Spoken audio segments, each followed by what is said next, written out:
by Daejeon. The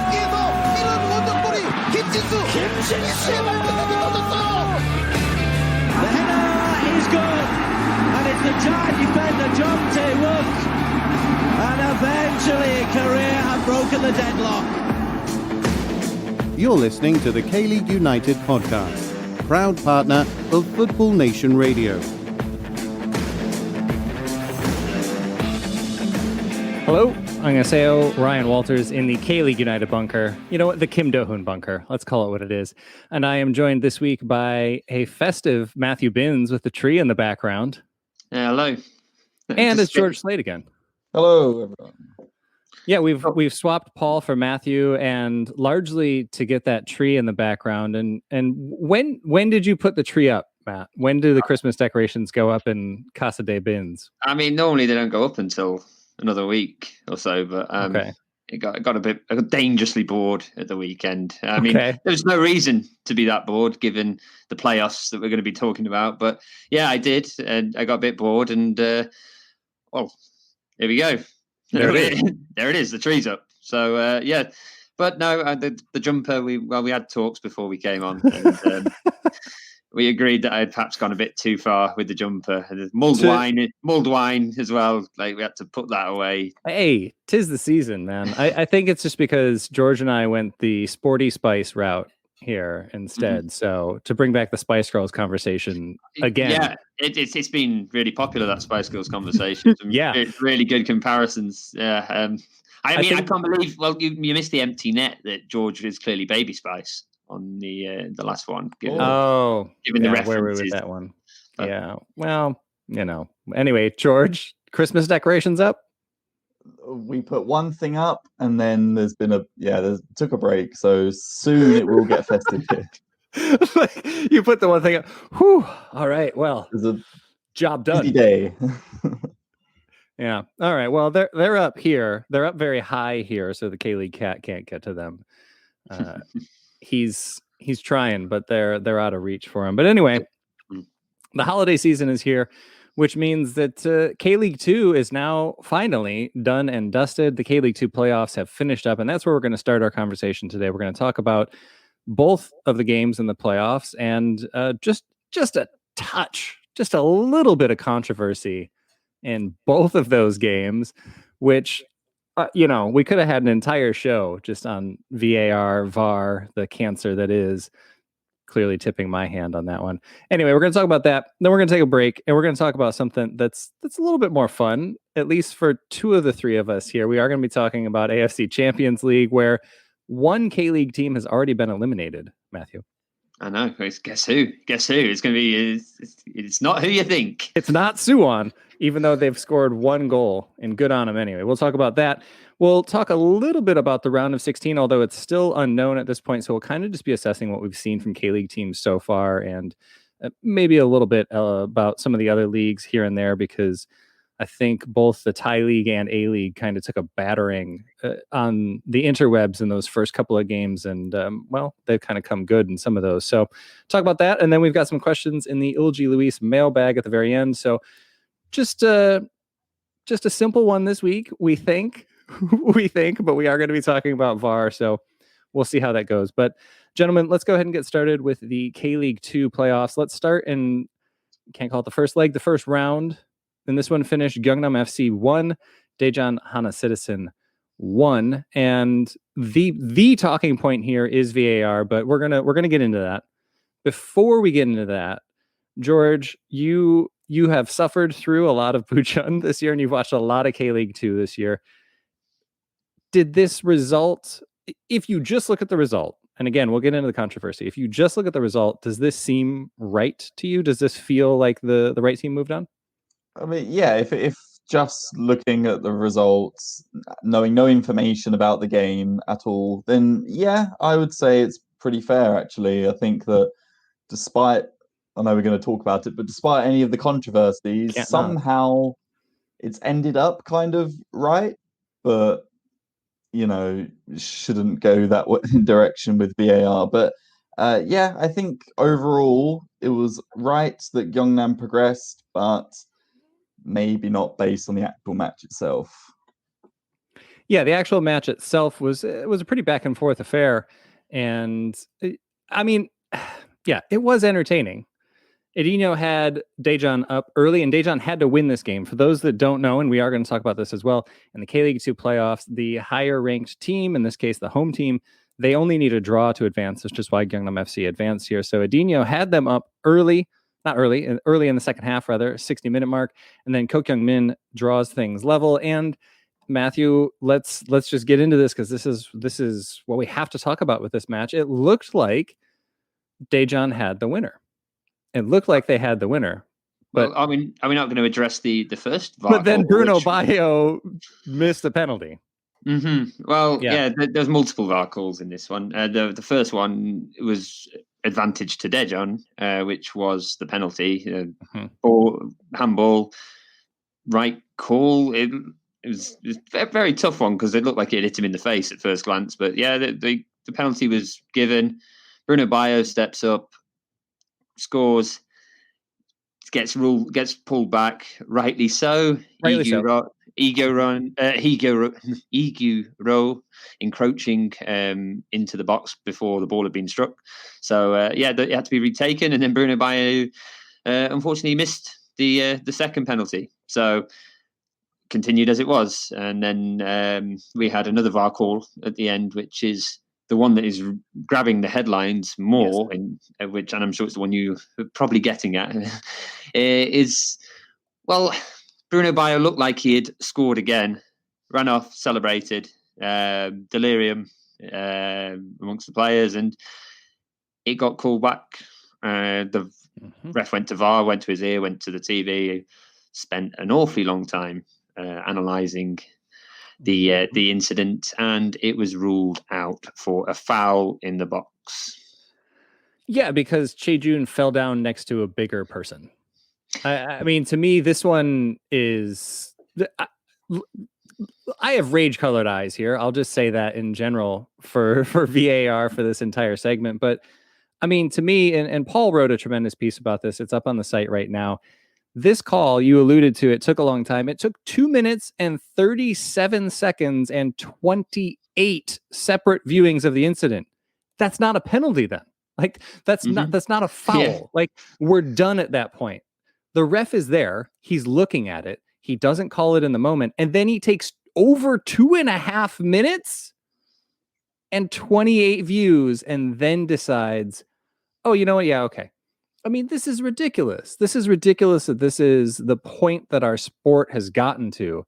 And Dan talked about this on Twitter as well, that when the referee gets it in their ear that there was a penalty, maybe there's a penalty, they need to go look at it. Then when they go to that TV, they're looking for it and saying, okay, where is the penalty? I need to find the penalty. And that's why these things are taking so long. If it's taken 2.5 minutes, no, we're done. Sorry. I just don't, I don't like this. I don't have any problem with Gyeongnam moving on. And this is the second week in a row that the result isn't really what bothers me, because last week, George, you and I talked about this with Jeonnam and how there should have been a handball against Seoul Eland in that one, and how Julian Christopherson's left earlobe was technically offside. And that's why he had one of his 7 million goals called off in that one. But this one, am I just too far gone on this one? No, I think it's the thing. The problem is that the actual call itself, it isn't as outrageous of a call as it's being made out to be. But that's because it's one of those kind of soft ones where we've seen given in the past, but we've seen them given in the days before VAR, when it is a ref making a decision in the moment, and then later you look at it and you go, oh, that's kind of soft, or it's 60-40, 70-30, but the ref made the decision in the moment. And I think what makes it worse is the fact that it isn't a super outrageous poor decision, but it is when you consider the fact that, yeah, he's actually looking at it again. I don't see how it can take that long to make a bad decision. Yeah, well, go ahead, Matthew. No, I was actually, Georgia pretty much said what I was going to say there. I didn't actually think the call was that bad. I didn't think it could have been given. It could have been given. It could not have been given. It was just it could be seen as a foul. Yeah. But again, as you said, like you're looking at it for 2 minutes, you're seeing it more and more as a foul, perhaps, and then therefore it is eventually given. But yeah, the call I didn't actually think was that outrageous. It was just. Well, to me, it falls under I want the refs to be a human element of the game. I don't want offsides called to the millimeter. I don't want these kind of fouls that take 2.5 minutes and 28 viewings to recognize. I don't want the game called that way. I want there to be a human element. I want the referees. I want them to make mistakes live when it's happening live. I hate this idea that they don't have to make the call. And we'll talk about this in a second because there was another one in Suwon versus Gyeongnam. And again, Paul wrote about this and has a good quote for it. So I'll save it for that. But to me, VAR, again, it's taking power away from the referees and it's making them more trepidatious and less sure of themselves, which is what I don't like.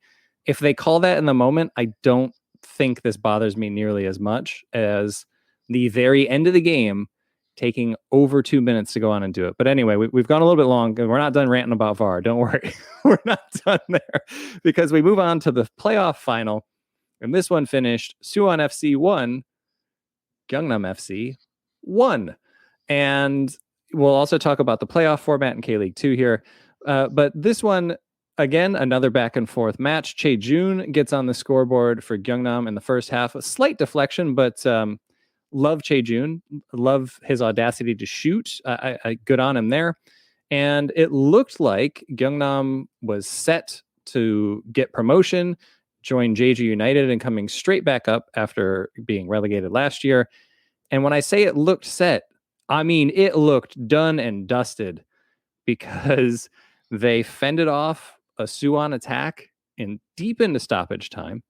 And then they went the entire length of the field, and Park Ki-dong had a shot on net that went out for a corner from a deflection. And then the referee gets in his ear. And then in the 100th minute of the game, An Byung-jun steps up, converts a penalty. Good on him, by the way, because I'm sure the nerves in that moment were awful. Again, don't have a problem with Suwon being promoted. I don't have a problem with Suwon winning this game. It's how it happened. It's how this one happened. And to me, my biggest thing in this, Park Ki-dong's on a breakaway. If he goes and scores that, then what happens? Well, it gets ruled out and they give the penalty. That's absurd. Like the referee's there looking at it. He's looking at the play, decides not to call it. And Todd Wild was at the game. He's in the comments right now saying that none of the Suwon fans surrounding him in the stands were even shouting for a pen at that moment. It goes all the way back down. If Gyeongnam goes 2-0 up and then we're calling it back, like what are we doing? What are we doing? I don't know. I mean, I always seem to side with controversy here, and I don't really want to. Yeah. Do it. Yeah. Well, that's what you're here for. I mean, okay. I think it's a penalty. Let's just go with it. You can't even do it. No. I just want to say it's a foul. It's a tough one. It's a correct decision. Jung Sun-ho went to ground after being fouled. I think it was a penalty. Again, that's a yellow for simulation, man. That is not a salmon swimming upstream. Right. You don't. Okay. Anyway, sorry. Go. Well, my biggest problem is I don't think anything will change. Like it doesn't mean nothing's going to change. Everyone loves a VAR run, and a week will go by, 2 weeks will go by, and this will be forgotten about. The rest of the world is using VAR. More and more leagues are going to use it, so nobody's going to drop it. It's only going to get used more often.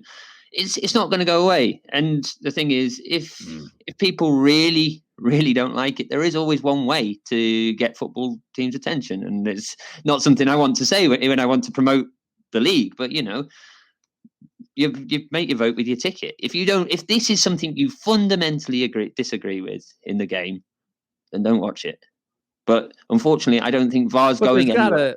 There's got to be a middle ground in there. No, there is. I mean, there is middle grounds. There are compromises. The things can be improved. And I would like there to be, genuine research into ways this could be made better. Perhaps, we could put time limits on how decisions are made. Perhaps we can, we can get rid of some of the necessary call, like offsides. Now, okay, I don't think it should be as called as closely as it should be, but I think offsides are a decision that can be clear cut in terms of you're off or you're on. Okay, now there has to be some minor tweaks there, because not all the parts that are being called as offside should be called as offside. There has to be some margin for error installed there, but that is something that can be clear cut, and that is something where VAR could make a difference. It's a difficult. I mean, I like goal line technology. That's nothing to do with VAR. I think that's a perfect thing. I don't know why K-League's never taken goal line technology. I don't think many leagues have skipped it in favour of VAR, but I think there's no reason why you just can't have both. I was tired before VAR of discussing bad refereeing decisions. I am still discussing bad referee decisions, but we're talking about it after VAR. For me, personally, it's just kick the can a bit further down the road. It's just move the goalpost back. You're just like, well, we're still having the same conversations down the pub about the same incidents, but now we're talking about it in a different way. That is a really bleak way of looking at football, I know, but that's just how it is for me. I'm just kind of, it's a shrug now for me. Simon Hill put this pretty well on Twitter recently, saying that we used to have the simplest, most beautiful game, and now we're talking about squiggly lines and diagrams and everything else. Yeah. To me, one of the major issues is that it's disrupting the flow of the game. And again, we don't need to go any further than this ridiculous playoff match where Gyeongnam, the ball goes out for a corner and the referee calls the corner in like the 96th minute because he knows that he wants to go to VAR. Gyeongnam should be able to celebrate the game and be done at that point. But instead, yet again, we watch the referee go to their ear and then dread sits in. I mean, like, how far are we going to take this? Like, we can't even celebrate goals anymore. Like if your team scores, oh yay, I hope every single millimeter of every single aspect of every play in the 2 minutes leading up to that was perfect, because if not, then everything's going to be called back. But again, I'm going long, and George, I'm going to throw this over to you here. There was one quote that Paul had in his piece from IFAB, the International Football Association Board, that the referee must always make a decision. The referee is not permitted to give a no decision and then use VAR to make the decision. A decision to allow play to continue after an alleged offense can be reviewed. So to me, the key thing there is that the referee must make a decision. And that's my problem with these two games, is that the referee's right there. They saw it and they didn't make a decision. And then they go to VAR. And that's the issue for me. But George, I'm gonna give you the final word here, because I've definitely shouted enough. Well, yeah, I agree with that, because then that means that it's not even a VAR decision. It's a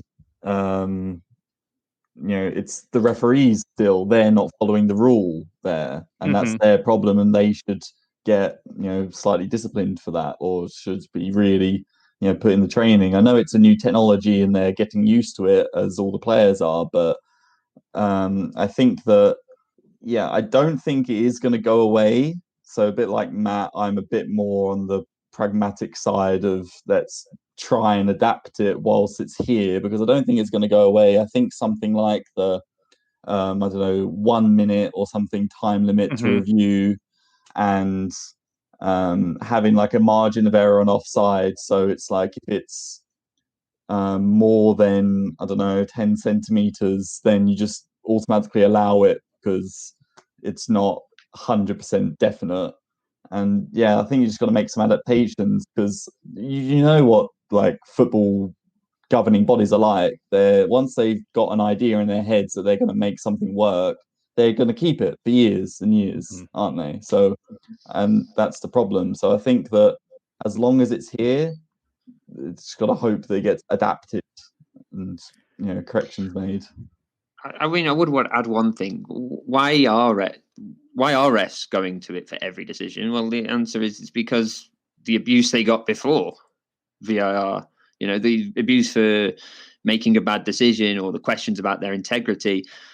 There's a reason why referees have become so dependent on it, because they've become nervous about making mistakes as well. I think, but they're making even worse mistakes now because they're watching it 30 times. Doesn't matter, though. It doesn't matter. We live in a toxic social media bubble where something bad happens and it's the end of the world and everybody's screaming down and bearing down on everything, and it's this referee, he should be sacked and things like this. And you give the referee the tools. Yes, now they are over dependent on the tools, but you're trying to give the referees more options to make the correct decision.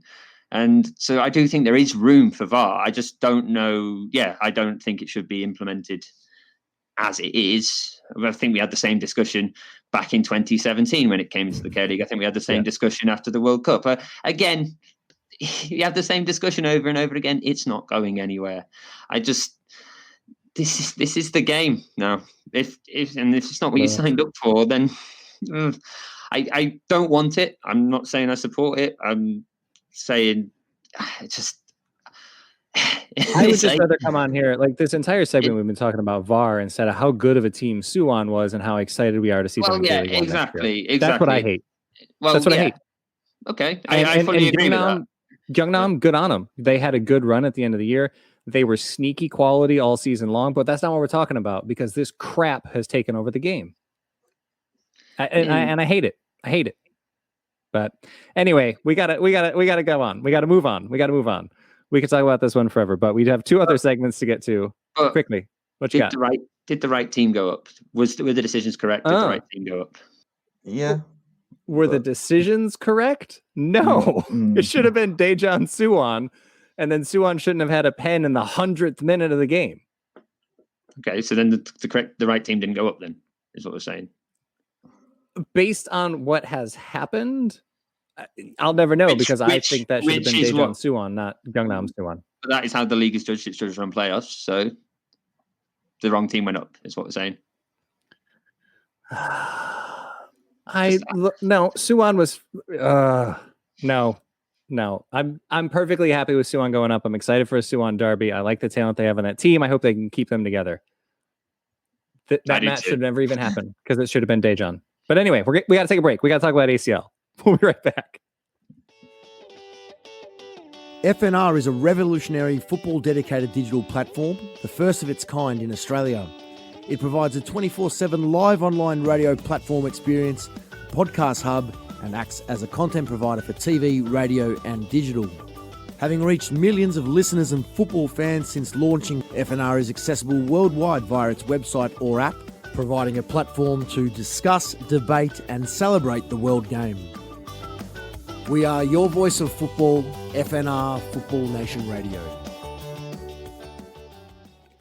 Welcome back to the K-League United podcast. I'm your host, Ryan Walters, joined this week by Matthew Binns. Oh. And George Slade. Hello. Gentlemen, let's move on to a slightly more upbeat topic, we'll say. Upbeat for me, I've been enjoying it anyway. Upbeat again for maybe 2 out of the 3 of us here.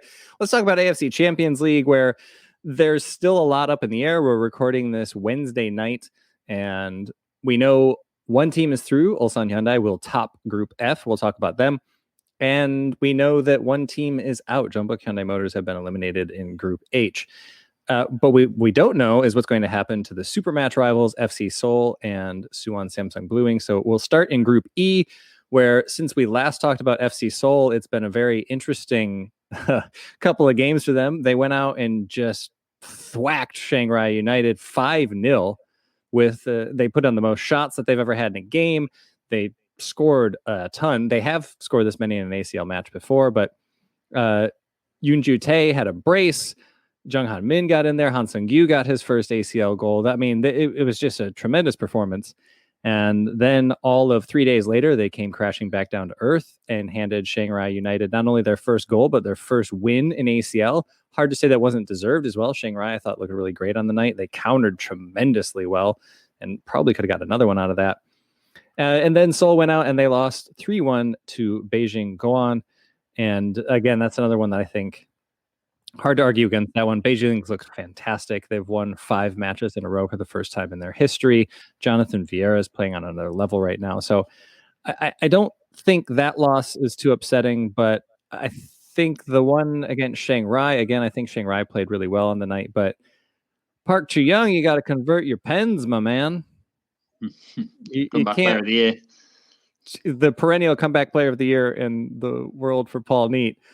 But I don't think that was all it was for FC Seoul on that one. They unsurprisingly look a little bit directionless right now because they're on their umpteenth manager of the year.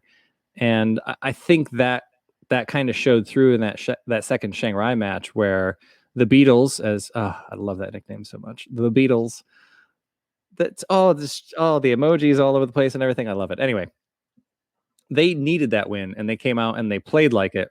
Whereas FC Seoul could have secured themselves really and gotten through with a win in that one. Not through, but they would have been very comfortable.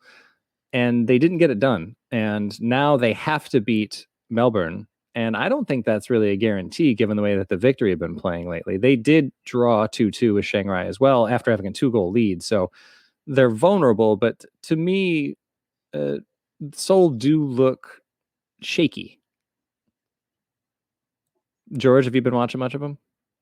Not so much of Seoul. I did see I saw the first one, so the Chiangrai 5-0. So my perception obviously was changed looking back on those other two results. So like then they look good. It was like, oh, this is a very different Seoul to the one from the league, and like, oh, maybe they're gonna have quite a good tournament. But then it looks like they've sort of fallen back into old habits and been kind of toothless in attack. And the fact that they don't have a manager, like he's not even a manager, is he? He's a scout, isn't he? Yeah. So which is good job for him to be able to do anything. But I think with Seoul, I'm also not too sure about the Melbourne game. I think that they could sneak the draw, but I think actually getting a win could be very difficult for them.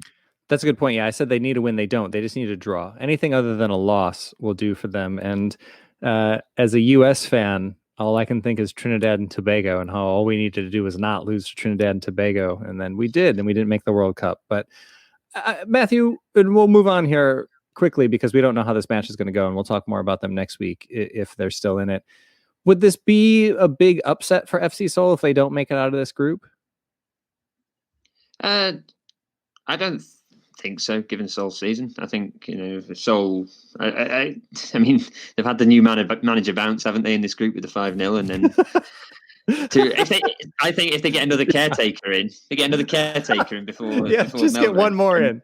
Yeah, squeeze one more in before the year's out. They've got a chance, but the season they've had, like, they're lucky that they're just, still in K-League 1, to be honest. I mean, I know they weren't really in the relegation scrap come the end of it, but they've had injuries, but they've also had just poor behind the scenes, managers leaving. It's what was to be expected. The squad has been depleted for this as well, like other squads have in this tournament, and they can't. It's too many games in a row for them, and they're just not going to make it, I don't think. And it shouldn't be an upset. It will be, of course. Every exiting it, any competition at this stage is upsetting, but I think the two things they have going for them is that Seoul haven't had a draw in ACL since 2016. That's 13 matches in which they've won 5. And aside from qualifying rounds, Melbourne has never won on foreign soil in ACL. That's 25 matches dating back to 2008. So history's on their side, but history didn't matter when Chiangrai put 2 up on them and got their first ever win in the competition. So we'll see what happens there. George, let's move on to Group F with a team that I think all of us here based in Korea have been watching as much as we can. This is Ulsan Hyundai at their high-flying best. You feel like the other shoe is going to drop at some point, but we'll leave that for another time. They look quite good right now. They have already confirmed top of Group F. They're through to the round of 16. They've got another match remaining, but I think that one's just going to be a heavy rotation, and it doesn't really matter there. But how about Yoon Bit-garam? Yeah, he's looked great. Most of the team has looked great. They've scored 6 goals in the 3 matches with 3 different scorers. And Yoon Bit-garam, he looked like almost like he had not quite something to prove, but maybe like shaking off some of the league demons kind of thing. Because obviously we've had some moments against big teams like Jeonbuk, where I think was in the last game against Jeonbuk, he hit the post twice from free kicks, or like an earlier game against Jeonbuk, he did that in the league previously. So it looks like they're a bit on a mission. Like they really want to end this season on a high, like hopefully with a trophy. And the way they're playing, like just defeating every team that's put in front of them, I really think they could like go quite far in the knockout stages and potentially at least make the final, I think. So they've been very impressive so far, and Yoon Bit-garam has been kind of the focal point of that, I think. Yeah, you score 2 braces, that's going to happen. I think what was just fantastic watching these games was the 2 Perth games. Kim In-sung and Junior Nagao scored a minute apart, like almost to the minute in 2 games in a row. It was the 89th and 90th minute, Kim In-sung, then Junior in the first game against Perth, and then the second one was the 87th and 89th minute. Just ridiculous efficiency there and all sorts of fun. So you heard it here, by the way. George said they're going to the final. So holding you to that one. If it doesn't happen, Dan, now you know who to blame. I think we know they're going to the final. I mean, Dan's been calling them runners up for ages, and we all know that's what's going to happen. I mean, the greater the highs with Ulsan, the greater the fall. But no, the Persepolis fans tuning in are going to love it. They've been fantastic. Of course they have. They were fantastic for most of the K-League season as well. I mean, we're not surprised by it. We see them. We see them regularly. I'm glad Asia's getting to see what we get to see. I think they just. And I think I like the way that they've scored those late goals as well. That's kind of. I mean, they did score late goals this season, but it shows that kind of tenacity that they're still going on. They're not letting their heads drop, and they're doing well. I mean, good on them getting out the knockouts. I said at the beginning of the season, I expected them to finish 3rd in the league because I thought that they were going to go far in Asia, and they very well could do. Yeah, we'll see how it goes. All right, let's move on to a team that we've only seen once because Group G got all sorts of weird with JDT not being allowed to travel, which, having watched some of the games in Group G here, is a big old shame because I really think JDT could have got out of this and it would have been super entertaining to see them in there. But anyway, it's Suwon Samsung Bluewings, and they had a 1-1 draw with Guangzhou Evergrande. Guangzhou, by the way, just not able to even shoot the ball against Suwon. I think they had 2 shots on target over 2 matches here. Matthew, I'm going to come right back to you on this one because you and I have been talking in chats all week. Park Geun-ha might be the real deal for Suwon. Can I say it again? It's Pakuna Matata. I will keep saying it until it becomes a thing. But we said when he came in, like what he did with Seoul Eland is he started with the defense and built them from the back, and then moved on to they started winning games at the end of the season, got into near playoffs. They didn't get in that season, but he's just started with the fundamentals, saying, well, we've got to stop them scoring. Yes, Suwon have got a lot of injuries as well. They actually haven't got the attacking talent, so they have to work with what they've got. Yeah, to stop Guangzhou, that's something else. Like that's a big team. That's a Chinese Super League heavyweight, and they genuinely just held them. Really encouraging stuff. I thought they probably should have won if they'd beaten Guangzhou and got through. It'd be fantastic. Suwon's always been a cup team as well. Get them to those knockouts, and it's one leg. You never know what they're going to do.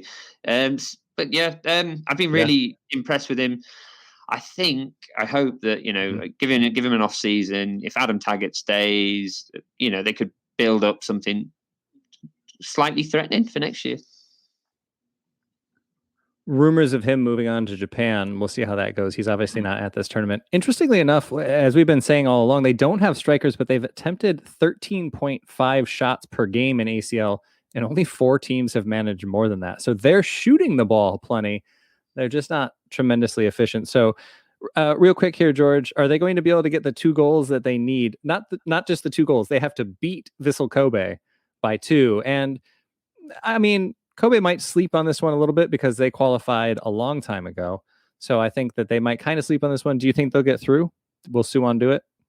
I hope so. I think the problem is the getting the 2 goals, the winning by 2. I think that if they are to win, then like in my head, I'm thinking like, oh, it's like going to be 1-0 or something like that. I really hope they'll be able to get 2. And with all those shots that you've just said, you never know. Like if you're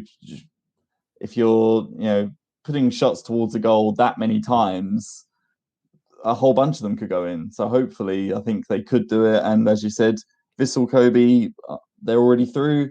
There's a chance. There is a chance. I'm slightly going to be a bit negative and say no, but only slightly. Okay. Yeah, fair enough. All right, let's talk about a team that we know won't be making it through, and that is Jeonbuk Hyundai Motors. They are in Group H, which was a ridiculously difficult group. Also, speaking of Group H last night, Sydney FC just went and put 4 up on Shanghai last night. That was all sorts of fun to watch. Mm-hmm. And so they did Jeonbuk the favor, but Jeonbuk couldn't follow through. They lost to Yokohama F Marinos 4-1.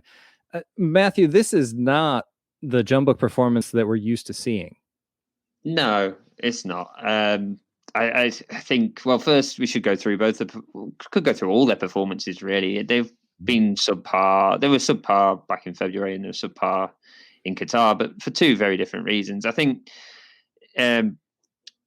these recent results, there has to be a degree of empathy, a degree of sympathy with them. I saw a lot of people getting upset, like before this podcast, getting upset with a quote from Jose Moraes, because it was a quote pulled from an interview, and he said he never wanted to play a tournament again with this many injuries, and people latched onto it, criticizing him. Well, it's his fault for not winning the first 2 matches, and yeah, I get it. I'm a Jeonbuk fan, and I believe me when I say I do get it, but in fairness to him, he's just clearly talking about these games in Qatar. So, let's look at it rationally. Jeonbuk, they started 2020 in poor form. They picked up 1 point from 2 games, and they didn't deserve any more based on their performances in those 2 games. They were not very good at all. They were played off the park by Yokohama F Marinos, and they didn't really turn up in Sydney.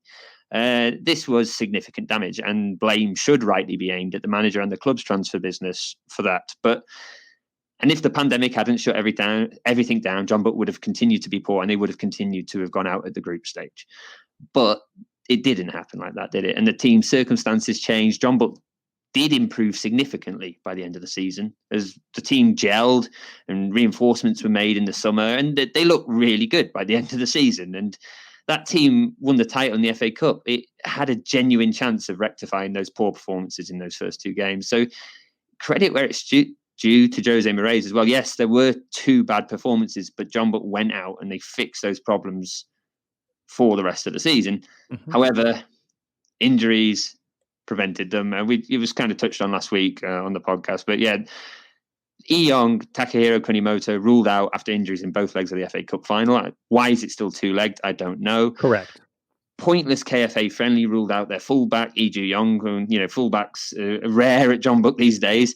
And it also ruled out the K-League MVP, whether you agree with that or not, but it ruled out Son Jun-ho, which there is no denying how influential he is. Lee Dong-guk retired because he wouldn't be able to cut it. And Changwon came into the tournament not fully fit, so he had to make cameo appearances from the bench. Lee Sung-gi, who basically won Jeonbuk the FA Cup, was injured for the tournament. So that's a lot of talent to lose. Yes, there are players in depth, but not to lose that many first-team personnel for the whole competition. And yeah, okay, perhaps there should have been more players on the bench with more minutes this season. Perhaps there should have been more rotation. Those players that came in, could have held the fort. I mean, Ulsan handled all the same commitments Jeonbuk did this season, but it was what it was. Jeonbuk burnt themselves out and caught some injuries chasing Ulsan, and some injuries were just out of their hands, like the KFA deciding not to care about Korean players. So, yeah, okay, they shouldn't have lost by that much to Yokohama, but they had to win. So by the end of it, they're just chucking everybody forward when they haven't got the personnel to do that. It was 4-1, and Yokohama are a very good team. Shanghai, Yokohama might be the real deal. Yeah. So, am I disappointed? Yes. Jeonbuk buy players to win the Champions League. They don't buy players to win the K-League. They win the K-League because they buy players to win the Champions League. I don't agree that I still think there should be some sympathy for them. They just didn't do it, and sympathy for the devil, if you will. if you like. But I mean, it's hard to be sympathetic, I guess, when they've got 2 trophies and are clearly the best team in Korea. So there we go. Oh, okay. We'll just end right there. Fine. Next week we'll pick up and we'll talk about the round of 16 will already be finished by the time that we have our podcast next week. So we'll give you that one, Matthew. I'll let you end that segment there. We'll be right back with the mailbag.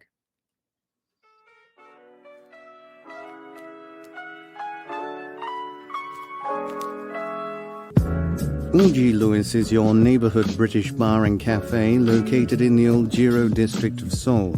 Decorated in old English antiques and furniture for a true homely feel, you can enjoy homemade scones, cakes and afternoon tea during the day, and traditional British favourites like beef stew, English ale, and a fine selection of wines at night. Available for private parties or simply an evening out, Eulji Lewis is sure to become your favourite neighbourhood pub. Be sure to mention K-League United at the bar during your visit and you'll get 10% off your bill.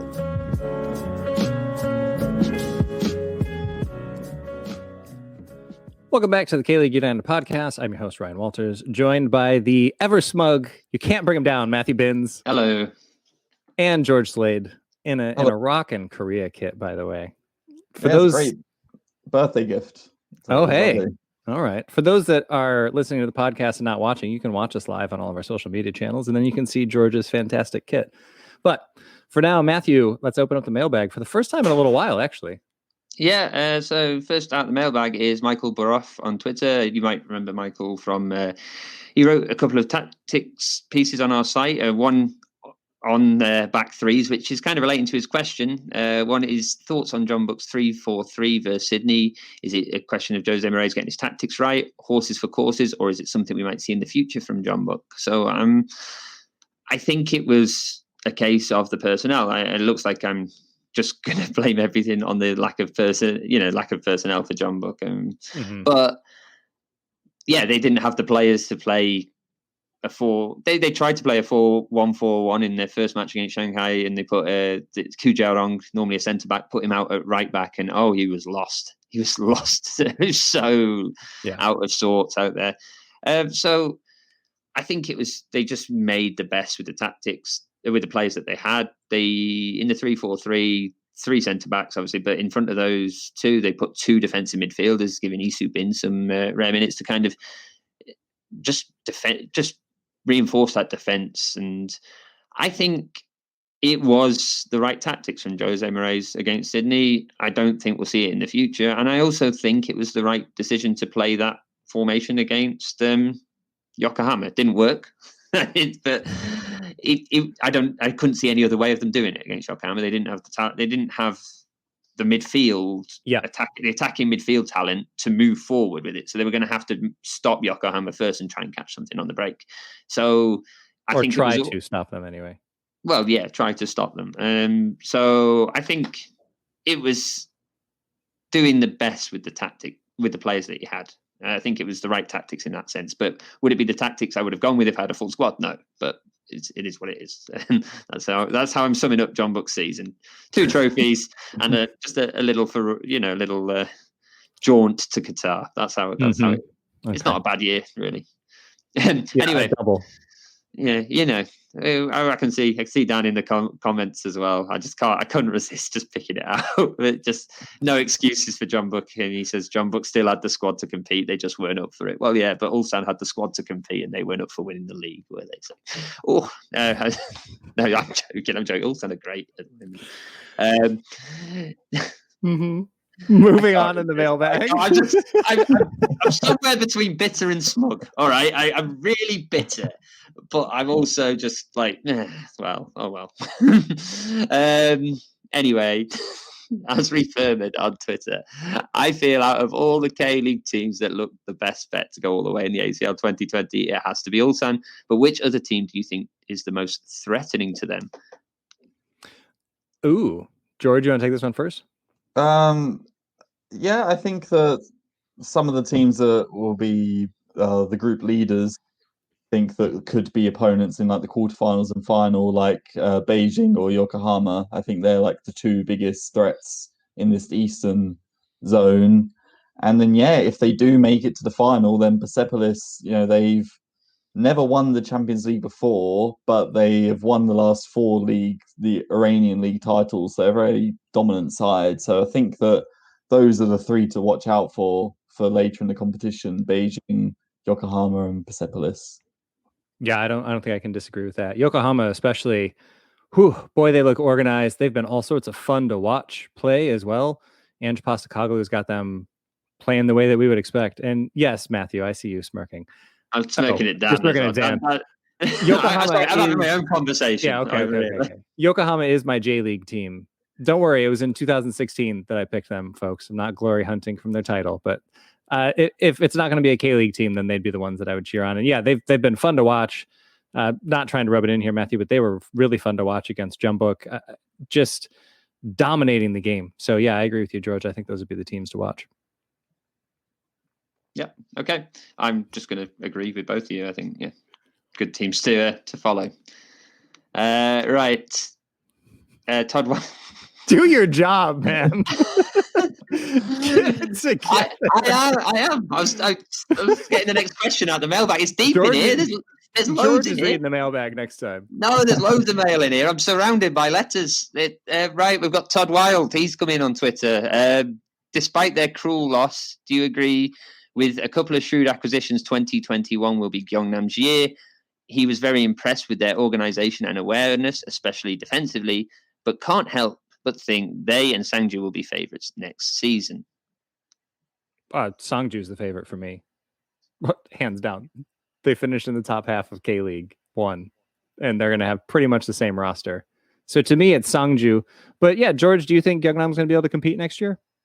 Yeah, maybe not for the title, because I think there's a very good chance that Sangju do run away with it. But out of the best of the rest, potentially getting second and a good position for coming up via the playoffs, I think it could be Gyeongnam, especially as they improved a lot during this season. Mm-hmm. They had some real sort of bad spells earlier on, but they really improved, and they always showed quite tenacity to keep fighting all the way to the very, very end, the final whistle of every match. So I think, yeah, if they can just strengthen their squads, just a few more signings, and they would probably be, second best in K-League 2 next year, I think. Yeah, which could be good enough to come straight back up. Yeah, I mean, next year is going to be tough. We'll see what Daejeon invests. But I mean, again, you might as well just hand that shield to Sangju Sangmu right now, because my goodness, I am not looking forward to having them just run riot in K2 next year.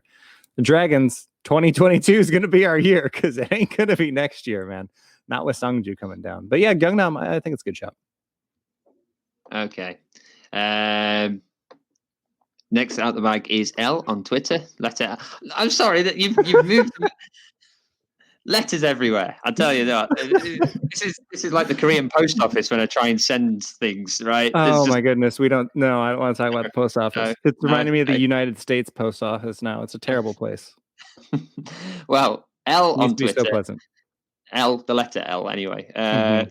2 matches with the home team winning in a draw. Does the league need to look at this system? Yes. Yeah. Beforehand, Luke came in about this on Twitter and was saying that it's an unfair advantage. And I mean, the one thing that I do like about it is that it does put emphasis on the regular season. It puts emphasis on what you do over a longer period of time. But having seen 2 1-1s and the higher ranked seed move on and all the controversy there and everything else, no, I don't like this anymore. No, thank you. Please change it. Please have to have a winner. Go straight to pens. I don't care. That's fine. I mean, we don't have to have the players go through extra time after a full-on season. Go straight to pens. I don't care. Fine, but give me a winner. Please change this. Yeah, I'm the same pretty much. I've said it before. I would prefer it if it was more like the English Football League system of having a mini tournament of you could have 4 teams and 2 legged and then the final, but you don't even need the 4 teams. You could just do, third versus fourth 2 legs, and then third versus second 2 legs, and hope that there isn't a pro rel playoff. When that's scrapped, then you could do that. When George, no pro rel playoff. Don't mention two legs with anything Korean football. The regular season's just going to become two-legged affairs all over the place. That part of the formatting doesn't bother me. But yeah, you touched on another good thing there. We got to scrap that Pro Rel final against an 11th place team. Get rid of it. This was so much better. Suwon won and they knew that they were coming up. Get rid of that crap. If you finish 11th out of 12 teams, you're done. Bye. See ya. Go to K-League 2. I liked that aspect of it a lot more this year. Okay. I'd agree with George's comment really about having something similar to the English playoff system. It'd be great to have 4 teams in contention for a playoff, for a proper playoff final. And then, no pro relegation for sure. The pro relegation is it's a weird affair. Like, you've got one team who's desperate to go up, and you've got a team who are just down in the dumps. That's not a final anybody wants. Well, that's not a final one team definitely doesn't want to celebrate, But anyway, I think that's the thing of it, right? Yeah, because if you're a fan of the 11th place team, I mean, look at when FC Seoul was there a couple years ago, and that stadium, it was all right in the away end because it was truly our moniker. It was K-League United. It was every other K-League team against FC Seoul, which was really fun to see. But I mean, FC Seoul fans weren't there for that. They don't want to see that. Like, oh, yay, we beat a team from a division below us over 2 legs and get to stay in the top flight. Ooh, yay. Like, no, that's got to go. Yeah, and I think it just, it's helping to reinforce status quo. Just get rid of it. Like, we don't need it at all. Yeah. But anyway, we have Luke in on Twitter. With VAR being used, it's a VAR question. With VAR being used for apparent, clear and obvious mistakes, etc., should there be a time limit on decisions, i.e. 1 minute, or would that make officials rush and get even more wrong? Yeah, George, you already brought this up. I agree wholeheartedly. I think a time limit is absolutely necessary at this point. They do it in KBO. I know that they already do that here in KBO. There's a time limit. And yeah, like I was saying earlier, one of my biggest issues is the disruption to the flow of the game. And a time limit would eliminate that. So for me, 100%, please do this. Mm-hmm. Anything to add, George? 100%.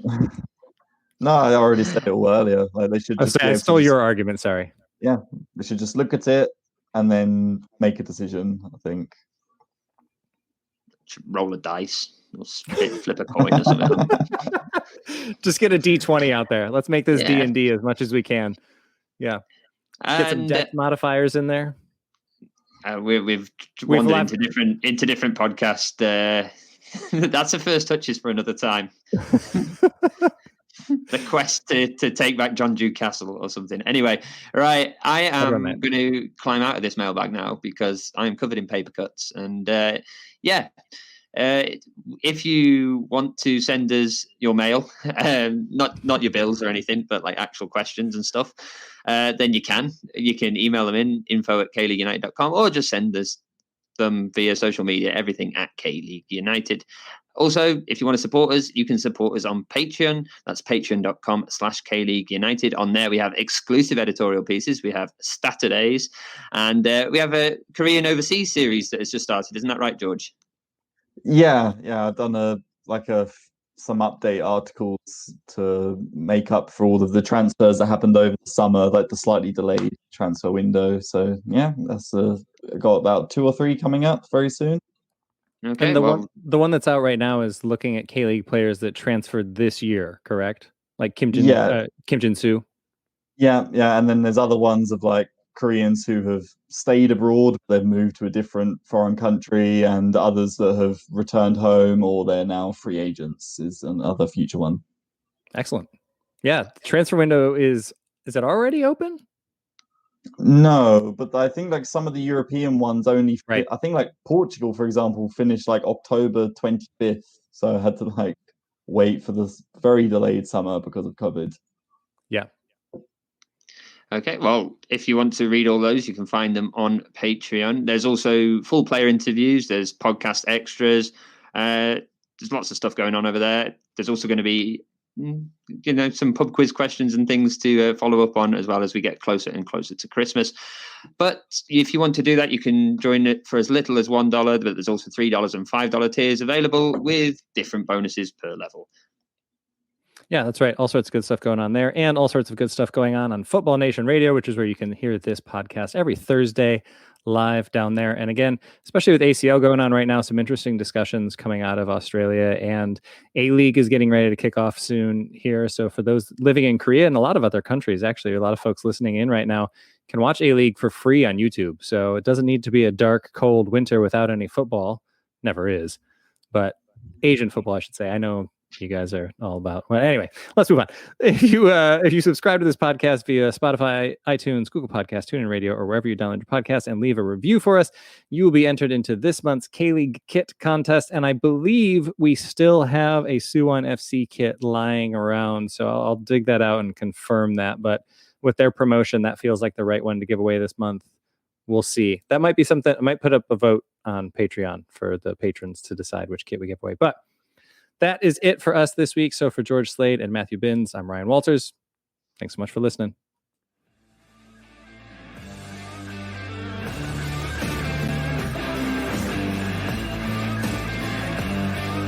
정조선 공용 폭격기 김